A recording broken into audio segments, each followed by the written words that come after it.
The views discussed in this conversation are the views of individuals and not of Arrington Capital. This podcast is provided solely for informational purposes and is not financial, legal, tax, or investment advice. The participants of this podcast are not recommending any particular security, protocol, token, financial instrument, or other tradable asset or any investment strategy. It is not offering to sell or soliciting to buy any security or asset. Hi, everyone, and welcome to the Pirate Pod from Arrington Capital. Today, we have Nischal Shetty from Shardeum here with us. We invested in Shardeum back in 2023, so several years ago. It's an EVM smart contract platform where it scales using dynamic state sharding.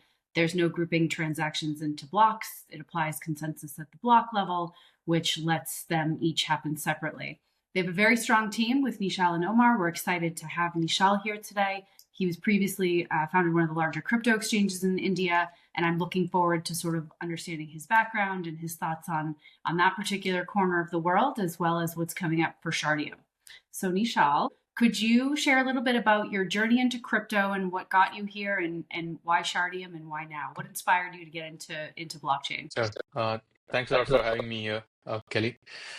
So I started off as a software engineer, and one of my first startup was a social media management app, and this was back in 2010. And during that time, I used to really experiment with anything new in technology, and that's when towards the end of 2010 or early 2011, I had come across Bitcoin. But that was just, more for understanding. Maybe I tried running a node. I don't really remember. It was just, a passing phase. And then in, I think, 2012, a few wallets started cropping up. I think Coinbase, 2012, towards the end, I think there was Coinbase and a few other. So I do remember experimenting again. And then, just like most of the people back then, I did not think much about it. And then I think in 2017 is when I really was, deep into the rabbit hole, and it was a one-way street at that point, which really got me excited about, decentralization. It was less to do with Bitcoin. Coincidentally, the prices were going up in 2017. But something else was happening, at least in my life, which was the social media startup that I had built. Um, the social networks, they were changing the rules of their APIs. So they were deciding what products that you could build using their APIs and what you're not supposed to build. And that's the time I realized that if you build on top of these giant platforms, a time will come when if they find something lucrative enough, they would not let others build. And that's what got me excited about decentralization, because even if you're the founder of the most popular blockchain, you cannot really dictate what people should and should not build on the blockchain. And that's the permissionless nature that got me interested and excited. And your social media app had nothing to do with Web3, and was it focused on India specifically? It was a global product, nothing to do with Web3. It was for people to manage their multiple social media accounts from a single place. So you could post to different social networks from a single place. You could look at the analytics across different social media, networks. So yeah, it was not a Web3 product. It was just focused on social networks. Do you think that experience shaped how you approach Shardium or going into crypto? Yeah, I think so after that I actually built WazirX, which later became the largest crypto exchange in India. And I think a combination of these two, the social media product and the exchange, really shaped, what um, learnings I could take to building Sharding now. I think one was, how do you really build a product that people love using? And the second was, how do you make crypto accessible to everyone?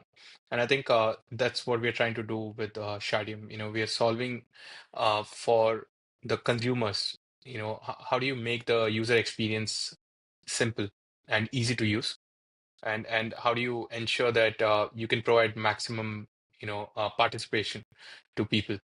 And that's what Shardium is all about. And we've solved some of the the problems that we believe exist in the existing blockchains, right from UX to, let's say, the cost, and that will, we believe, will help us onboard hundreds of millions of people onto Shardium. So that's the goal for us. I want to take a minute. I'm not sure many people are as in tune with India specifically as you are, having launched the largest exchange in India for some time. Can you talk a little bit about what India was like 7 years ago when you were building and doing something like that versus today? It's been an interesting progression for India. This was 2017, and there were quite a few exchanges back then. And the experience of buying crypto on these exchanges were really bad, but people still use them because they did not have like a better option. And that's where I realized that building a better experience was important to bring even more people on the crypto ecosystem. And we focused on that. We built an exchange with an amazing user experience, and this was 2018. By the time we launched, the bull market had almost died off. Like, I think Jan 2018 was the peak of the bull market back then, and then Feb, March, April, it was tapering down, and we launched our exchange. Um, and within a few weeks of launching, there was also a banking ban in India. So, it was like, if the bear market was not enough, you also have a banking ban, which meant that exchanges could not have a bank account. But we were driven, we were on a mission to onboard everyone to crypto. So we did not give up. We devised an interesting uh, way for people to still trade in crypto, which was like a peer-to-peer. So we did not have a bank account, but we could lock crypto, and once you transfer the fiat from your bank account to the other person, then we would release the crypto to you.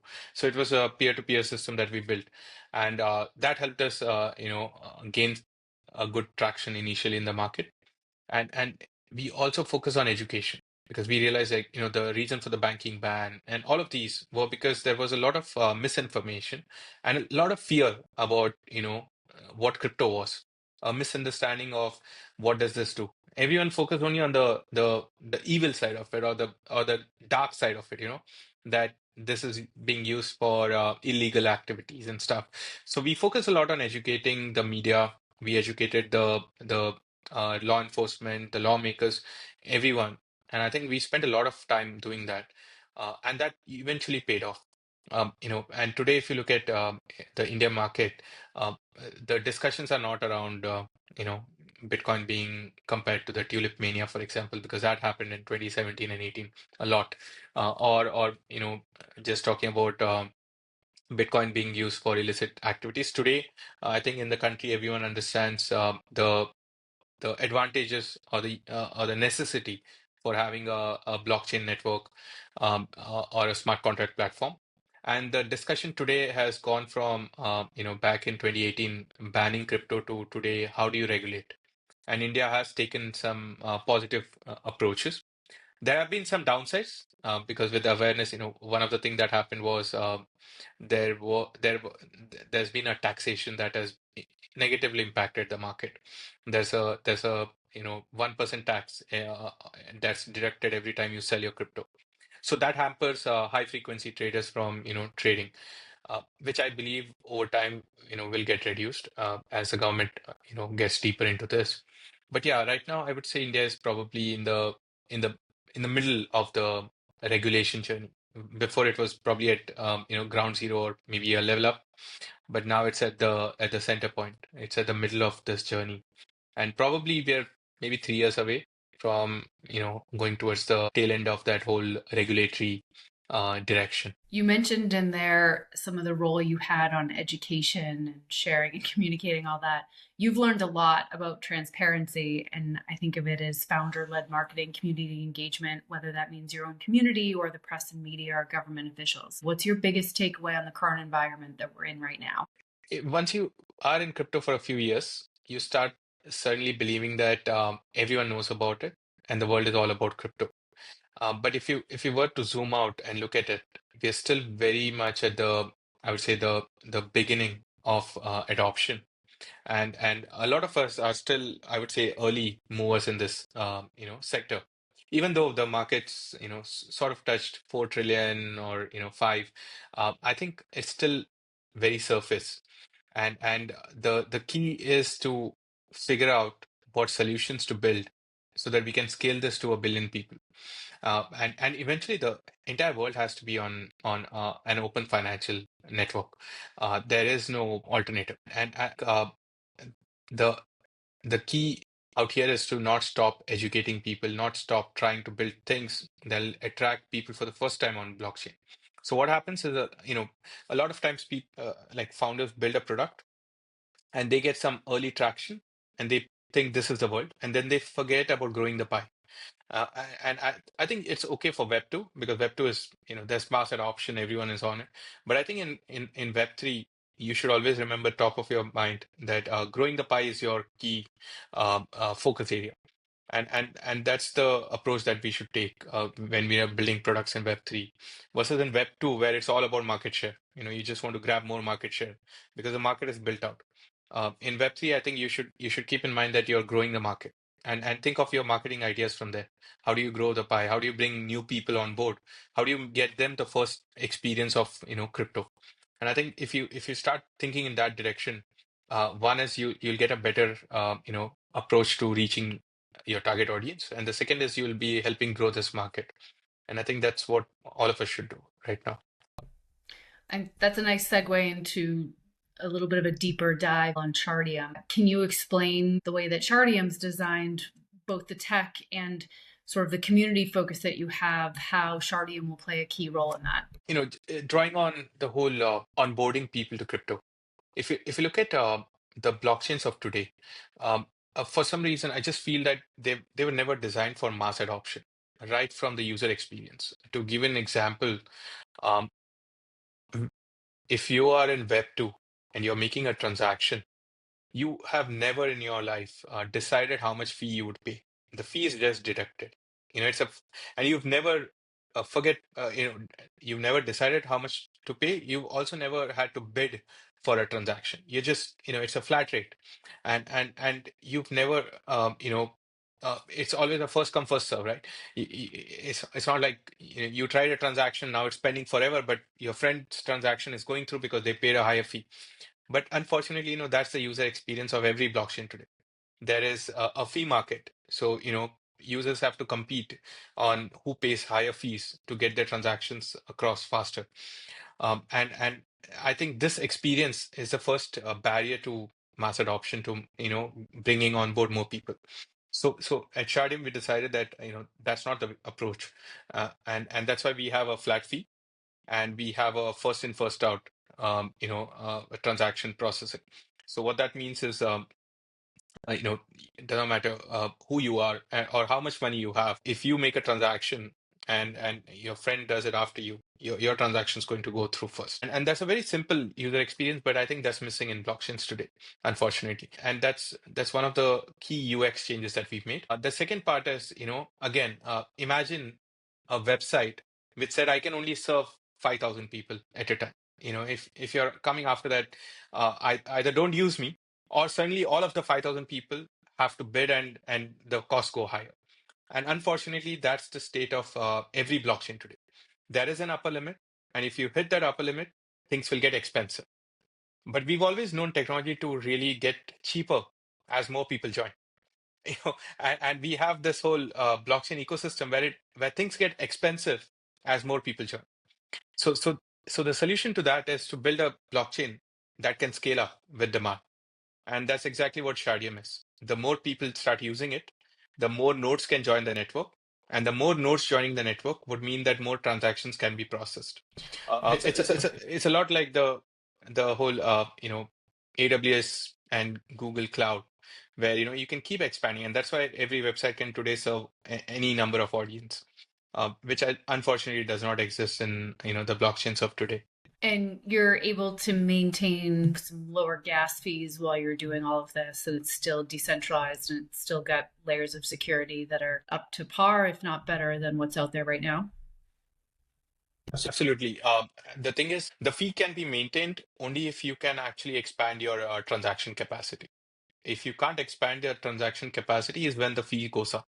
And because Shardium is scalable, as more people come in, it can expand its capacity, and that's why we are able to keep the fee constant. Um, and it also scales automatically. So if more people come in, we can actually expand the network. So that's the the whole I would say benefit of having a sharded blockchain, and that's what Shardium is. If you look at the landscape of all the layer ones and foundational platforms of tech stacks to work on out there, do you think it's going to be crypto native applications that will want to move to something like this, or do you think it's going to be net new? Where do you fall? Where does Shardium fall in the spectrum of optionality with all the L1s that are out there? I think it's a mix of both. And I don't want us to be like, focus on one or the other. There will be native applications. Having said that, I think there is a time period for innovative products to be built, and that's also it has to match with the number of people that are on chain. So I think the the early consumer use cases will probably emerge from Web2 products that want to offer a Web3 component to their customers. I think that's one of the um, mass onboarding that's possible. But ultimately, I think there will be consumer products that are built completely on chain, or at least the on chain part becomes like a critical component. Uh, but yeah, right now it's only DeFi that's utilizing that, and maybe you got NFTs and maybe a few experiments, but you really don't have massive consumer products that have Web3 at the center. So I think when we launch also, we'll try to partner with Web2 products that have been looking at, let's say, scalable blockchains which are really cheap and can service their audience. So that's one approach. But like I said, it's not like we are focusing only on that. We also want to, enable consumer products that can be built out using our blockchain. And we are looking for teams that want to build something innovative and want a low fee platform and user experience that's like natural to people. And you've been working on Shardium for a while. What does the adoption look like so far from testnet and applications that have been developed on Shardium? So we've got over, I think, 1.5, 2 million people now who've are part of our community. Of that, I think um, more than 500,000 people have actually transacted on a testnet. I don't remember the exact number, but I think it's way more than that. And we've had like series of testnets because we've been building Sharding from scratch. It's not like a fork of an existing product because we realized that to solve this we need to really start from scratch. And over the course of our building period, we've been able to onboard millions of people who've tried this.